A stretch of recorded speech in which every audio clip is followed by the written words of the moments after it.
Viewer discretion is advised for this educational documentary. Welcome or welcome back to CASE Documentaries. I bring you true crime, disturbing stories and other things that you may later regret knowing, with regular uploads every week. Join the quickly growing, incredibly supportive CASE family by hitting subscribe now and turning on notifications. Thank you so much to all of my patrons. If your name is on screen right now, then you're a legend. Let's get straight into today's Dark Case. Our love and respect goes out to those that knew and loved Isabella and all those affected by this case.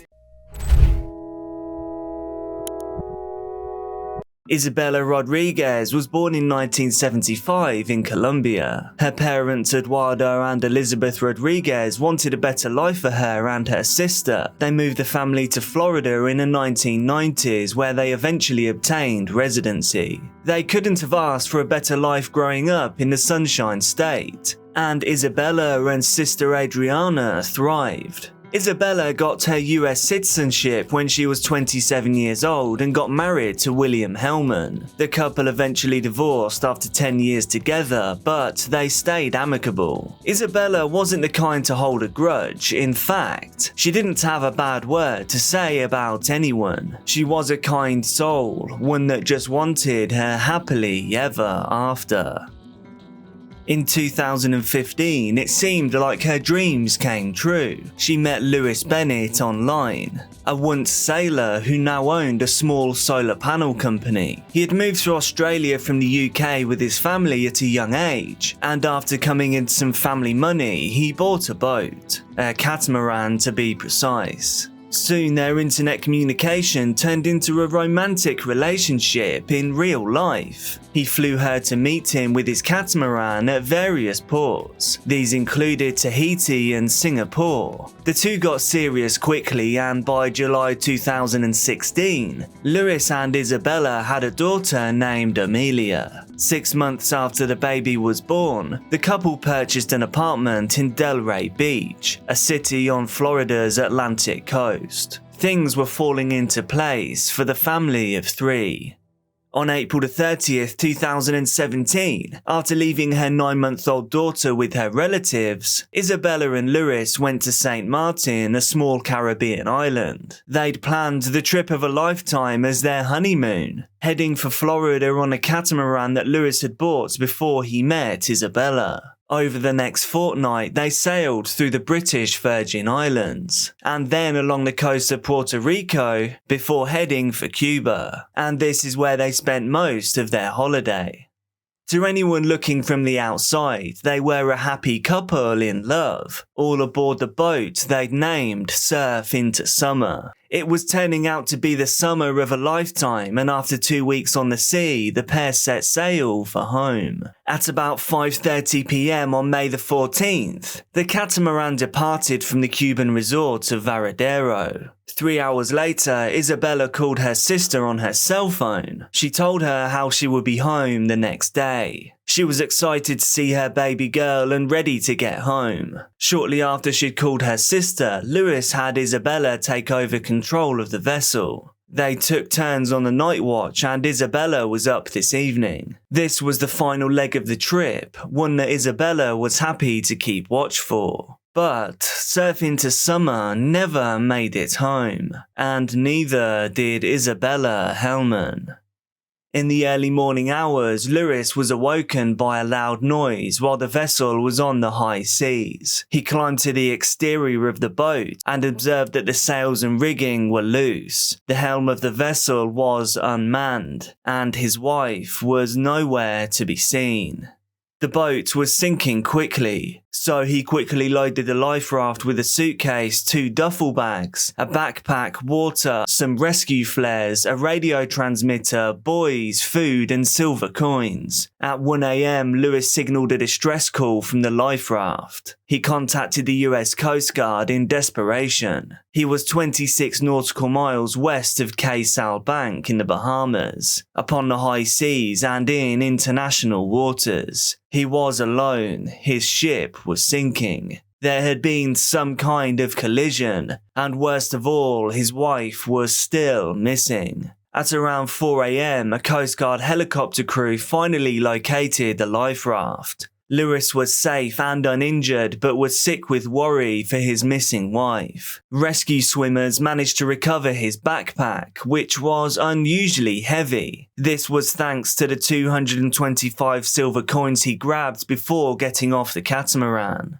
The catamaran was found at dawn, floating upside down, but not yet sunk. Lewis was taken to Key West Island, which is the southernmost part of Florida.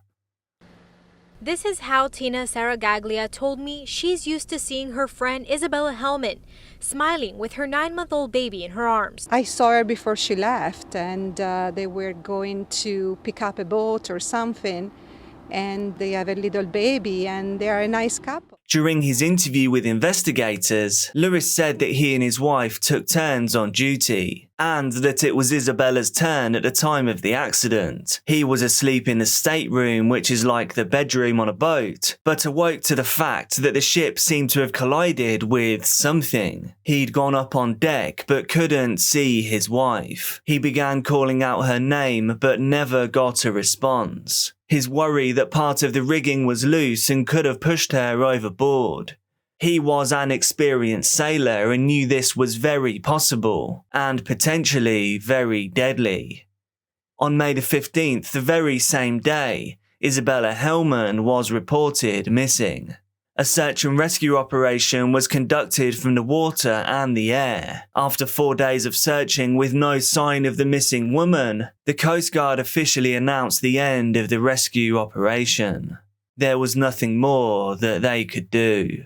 Less than 24 hours after the search for Isabella had ended, Lewis Bennet requested a letter from the Coast Guard, stating that his wife was presumed dead. The mother of his child, his wife, his partner. He had seen her less than 5 days before, and yet he was so quick to give up hope. Authorities put his strange behaviour down to overwhelming grief, but it still struck them as rather strange. Lewis's request was denied simply because it was not within the Coast Guard's power to issue such a certificate.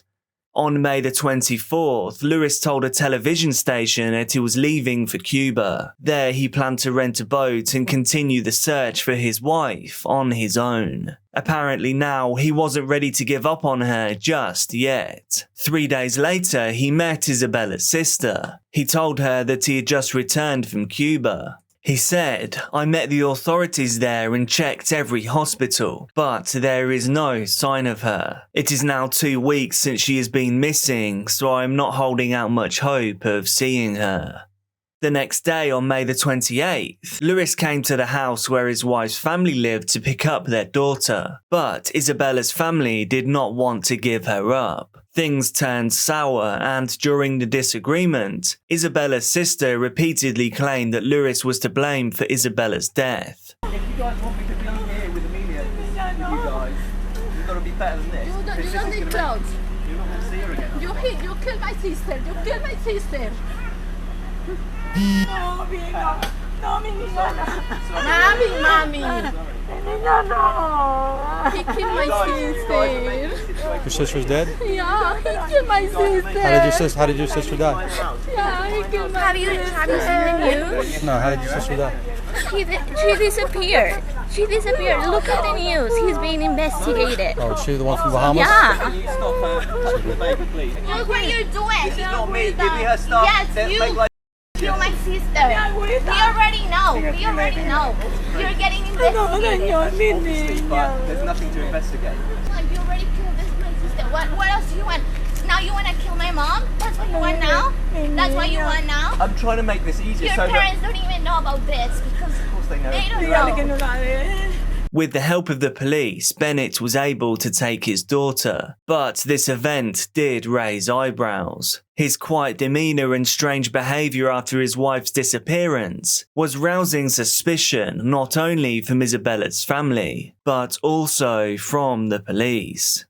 On May the 30th, Bennet was called in for an interview with the police. During this interview, he denied all allegations of involvement in his wife's disappearance. According to him, he and Isabella had planned a beautiful life together. They were a picture-perfect family. Isabella was his future and he looked forward to living that with her. But now he was alone and their daughter would grow up without a mother. Police were skeptical. While Lewis painted a picture of a happy family life, those close to Isabella had painted a very different picture. Arguments between Isabella and Lewis had become frequent after the birth of their child. The couple's neighbours also testified to this. The two were always bickering. Isabella shared with loved ones that Lewis insisted on moving to Australia, while Isabella didn't want to leave the United States. They couldn't seem to find the happy middle ground, and the honeymoon was supposed to help them do that.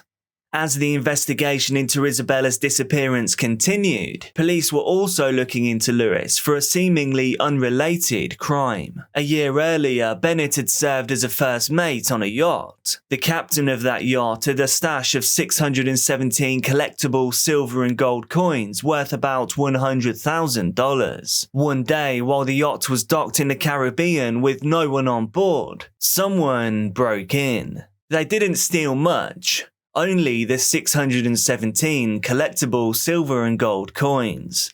But this case had dried up. Until, that is, a rescue swimmer remembered a weighty backpack. The backpack that was found with the stranded catamaran owner. Inside that backpack was over 200 coins. A year later, the captain of the yacht identified the coins in Lewis Bennet's backpack. He said this was part of his collection that was stolen from him. With this new information, the FBI obtained a search warrant for Bennett's apartment. On June 16, 2017, a search of the apartment found 162 gold coins hidden in a closet. But by that time, Lewis had left US territory. He had moved his daughter to England, where his parents lived. Because of this, the authorities couldn't arrest him. That was until he stepped back onto US soil. Lewis's financial situation was not the best, and that forced him to return to the States. Here, he had an apartment to sell and insurance payments to claim for the lost catamaran. On August 28, 2017, Lewis Bennet was arrested in Florida. He was charged with theft but maintained his innocence. A couple of days later, a federal judge set Bennett's bail at $250,000. He was unable to pay the $250,000 bail, so he remained in custody whilst awaiting trial. Whilst waiting, he tried to have his wife declared dead.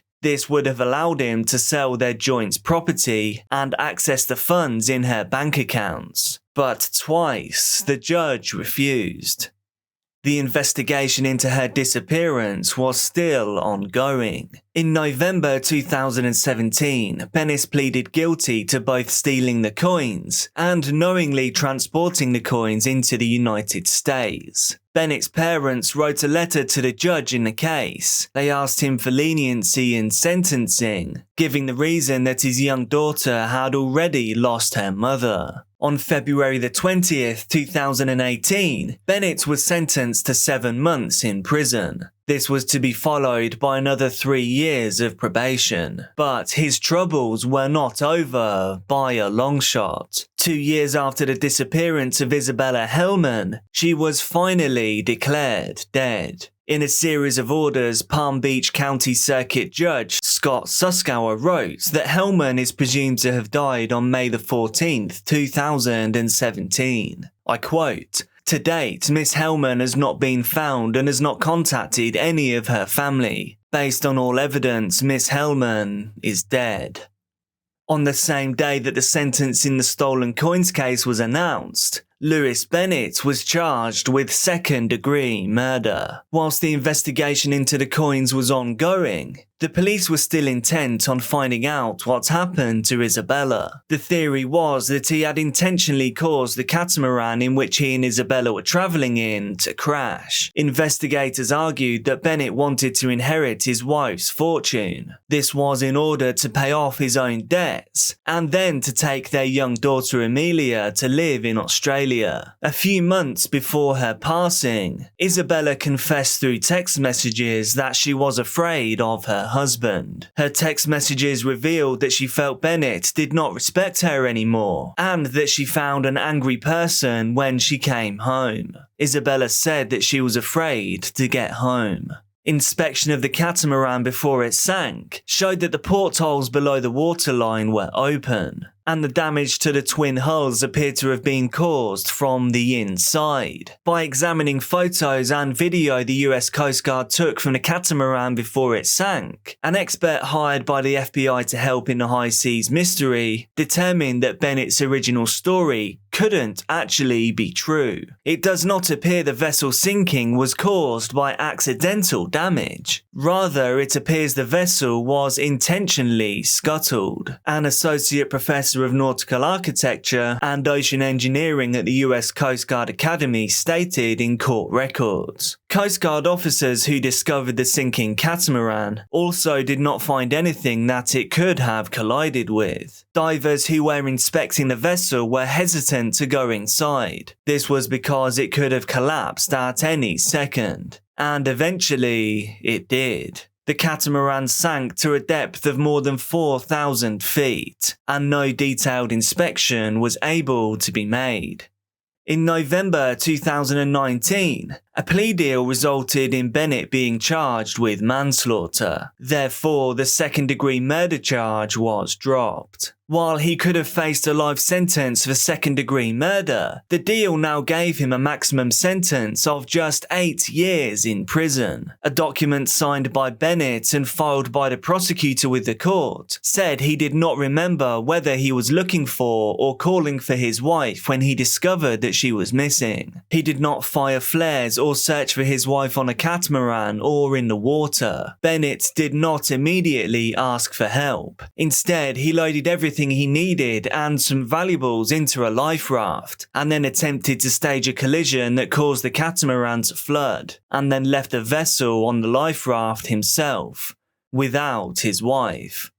The prosecutor's office stated that yes, he did call for help, but it was 45 minutes after he stopped and realised that his wife was nowhere to be found. Bennet had experience of sailing in open water for extended periods of time. This included being trained in emergency situations. He knew the emergency procedures, but for some reason, on that night, he did not use his knowledge. Was it by choice, or was he simply panicking? He did not require Isabella to wear a life jacket, harness, or personal locator whilst manning the vessel alone that evening. And I quote from the prosecution, "Bennet is an experienced sailor who received a certification from the Royal Yachting Association in the United Kingdom as a coastal skipper. This training included instruction on the emergency procedures, such as man overboard protocols and night sailing safety." But in contrast to Bennet, his wife had not been trained in emergency sailing procedures, did not have a sailing certification, and had substantially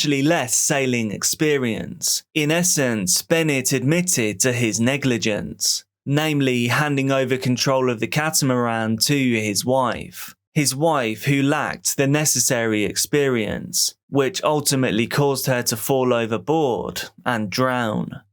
Only Bennet really knows what happened on that night aboard the catamaran, and he is unlikely to ever reveal it. On May the 28th, 2019, Lewis Bennet, then 42, pleaded guilty to manslaughter for the death of his wife, Isabella Hellman. Under the plea bargain, he waived his right to appeal. Before the judge announced his decision, Bennet asked to be allowed to get out of prison early so that he could continue to raise his daughter. daughter. He said, "If you may permit me to be with my daughter as soon as possible, I want to bring her up in a manner that is respectful to my wife's wishes." But Judge Marino sided with the prosecutors. He sentenced Lewis to 8 years in prison, and then 3 years on supervised release. The Hellman family's attorney said, "She's lost her mom, but that doesn't mean she's lost her mom's family."